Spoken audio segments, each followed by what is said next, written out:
Hello, everybody. Mike Welsch coming to you from a chilly Churchill Downs. The snow may be gone, but the cold weather lingers on. Temperature around 36 when the track opened this morning at 5:15 a.m. We're here with the Daily Racing Form Kentucky Derby Workout Report, brought to you by Spendthrift Farm, the home of 2020 Derby winner Authentic.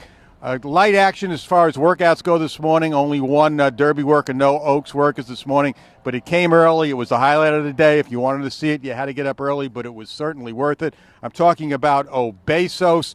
Went an official half mile in 48 seconds flat from the 3/8 pole, but the work really started once he passed the wire, was asked to go into the turn, responded well, and then boy did he really accelerate when prodded on just a little bit more around that turn. Went 5/8 in 59 and 3 off of 48 half, 112 and 3 for 6 furlongs, 7/8 in 126 and 1. It's the kind of work I really love to see leading up to the Kentucky Derby. You see horses with that good energy, finishing strong, responding when asked.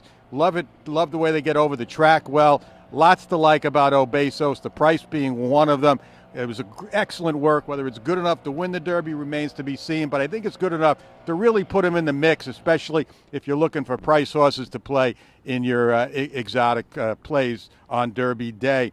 Early this morning also, some other notable action. Travel Column, the Fairground Oaks winner, looked good this morning. A nice strong gallop for her. Superstock with those draw reins, a contained but strong work. That's what the draw reins are there for. I believe he's scheduled for his final Derby work on Saturday, if the weather cooperates, and that remains to be seen. And then the Mark Casse duo of Soup and Sandwich and Helium. We mentioned how yesterday they just jogged a couple of miles because of the wet track.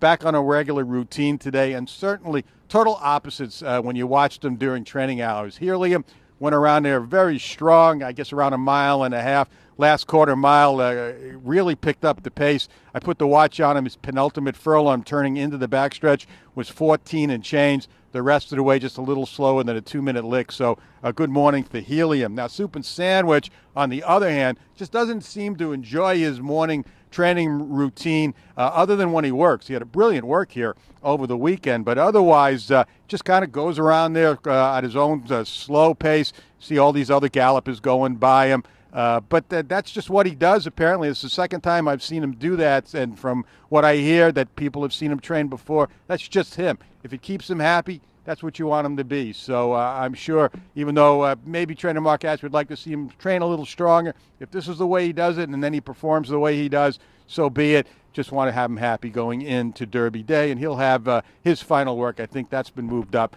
to Friday as well.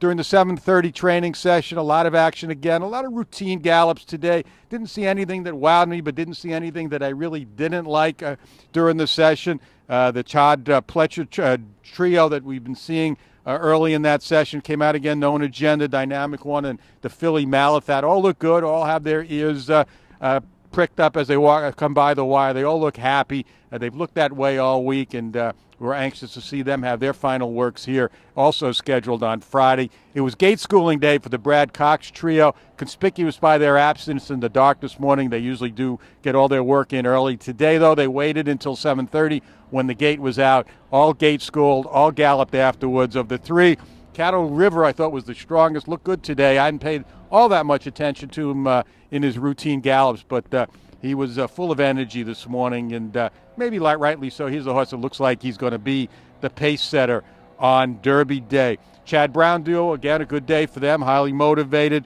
and search results. They've looked good since they've sipped over here from Keeneland. Bourbonic and Sainthood, Todd Pletcher's other two, always come out in the second set at the 7:30 break, and they were both good again today. Bourbonic has been a little bit keyed up. I didn't think quite as much today. I'm hearing he may work solo tomorrow, though. We'll see how that works out. Also, Crazy Beautiful, another good morning for her. I think she passed, I believe it was highly motivated. She was so strong this morning during their gallop, turning into the stretch. She went by highly motivated and continues to have a good week. She looked great in her work the other day, and she went well again this morning.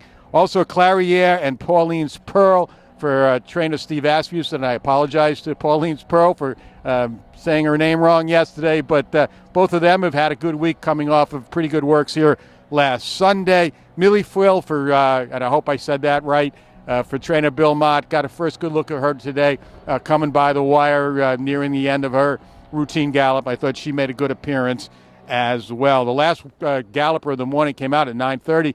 Competitive speed, goes 2 miles on a daily basis, kind of pulls up at the wire and then walks back from there. A little unorthodox, but that's just her style. She's going to probably be the longest price in the field in the Oaks. We're talking about the workouts coming up, the final workouts. Most of the Derby workers were originally scheduled to work here Saturday, but there's a lot of rain in the forecast. The time the rain moves in is really key.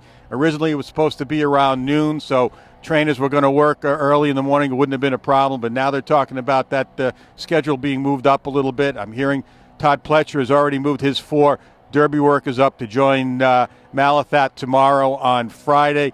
I think Mark Hassey's doing the same thing with Soup and Sandwich and Helium. Not sure about Brad Cox yet. He's going to work his his Oaks fillies on Friday.